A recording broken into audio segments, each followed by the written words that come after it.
안녕하세요. 안녕하세요. 네, 형사 전문 해결사 TV 김도훈 변호사.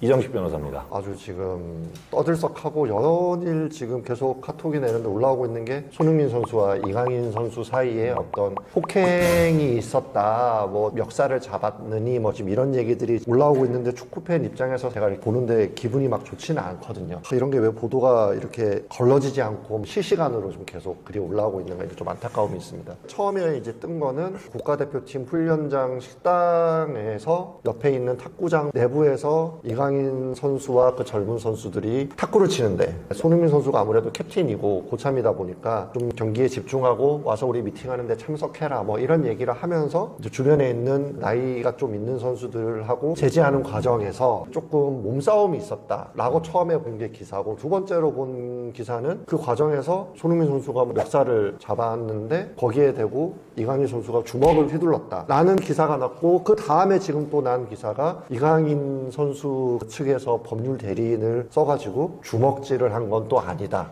라고 지금 이제 계속 실시간으로 기사들이 올라오고 있는데, 조금 이제 법적으로 비춰볼 만한 부분이 있나 한번 본다고 하면은, 구독자분들 이런 거는 일단 주의를 하셔야 될 것 같아요. 인터넷상에서 떠도는 가짜뉴스들도 많을 수 있거든요. 실제로 이강인 선수가 어떤 폭행행위에 가담을 했는지 밝혀져야 되는 사실이다 보니까 이런 것들을 함부로 사실인 것처럼 유포하거나 이러는 것들은 좀 주의를 하시는 게 좋을 것 같습니다. 일반인들이 폭행죄에 대해서 제일 오해하시는 부분이 뭐냐면, 신체적인 접촉이 있어야지 폭행이다 라고 오해를 하시거든요. 신체에 대한 유형력을 행사한다, 이게 폭행죄에서 처벌하는 폭행이거든요. 근데 중요한 건 접촉하지 않아도 폭행이 될 수 있어요. 그렇죠. 예를 들면 내가 싸우는 과정에서 유리잔을 던져요. 다행히 피하거나 잘못 던져서 맞지 않았어요. 그렇다고 하더라도 그건 폭행인 거예요. 여기서 이제 뭐랑 구분을 하셔야 되냐, 폭행과 상해를 구분을 하셔야 됩니다. 흔히 여러분들이 알고 계신 게 때렸다 그러면은 상처가 남잖아요. 그러면은 그거는 상해죄가 되는 거예요. 폭행은 일체 유형력 행사로 인해서 신체적인 접촉이 있었다든지 아니면 접촉이 없었다고 하더라도 물건을 집어던진다, 이러면은 이건 그냥 단순 폭행이 아닙니다. 특수폭행이고요.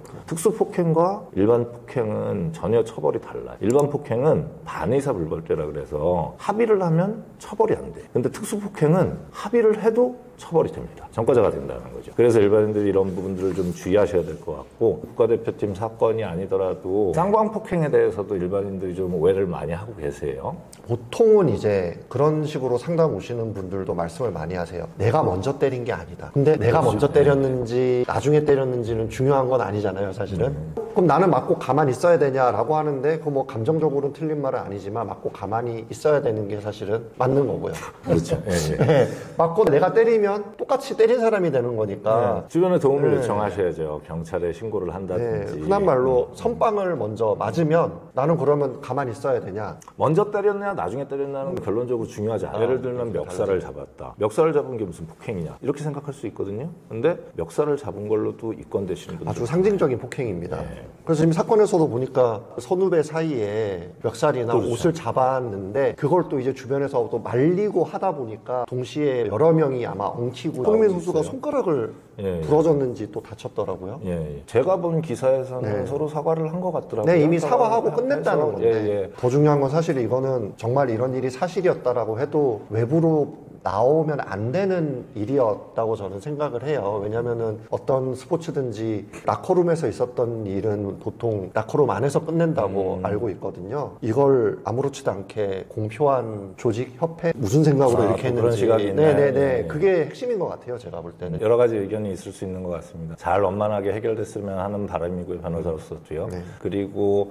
어쨌든 일반인들이 꼭 이 사건이 아니더라도 폭행 정도의 어떤 시비가 걸리는 상황이다 그러면은 되도록이면은 원만하게 합의하시는 게 형사처벌을 면하시는 좋은 방법이기도 합니다. 대한민국 축구 대표팀의 현재와 미래인 두 선수가 싸울 수도 있어요, 제가 볼 때는. 그렇다고 하더라도 화해하고 충분히 잘 지낼 수 있고, 이전 대표팀에도 분명히 이런 일이 있었을 거라고 저는 생각을 하거든요. 선수들끼리 그럴 수도 있으니까 앞을 보고 잘 나가고 잘 화해하고 마무리를 했으면 하는 바람입니다. 저 역시도 마찬가지입니다. 젊은 선수들인데 이런 일을 겪었다고 해서 너무 기운 빠지지 말고 대한민국 축구가 더 발전할 수 있는 계기가 됐으면 하는 바람입니다. 다음에 더 좋은 영상으로 찾아뵙도록 하겠습니다. 감사합니다. 감사합니다.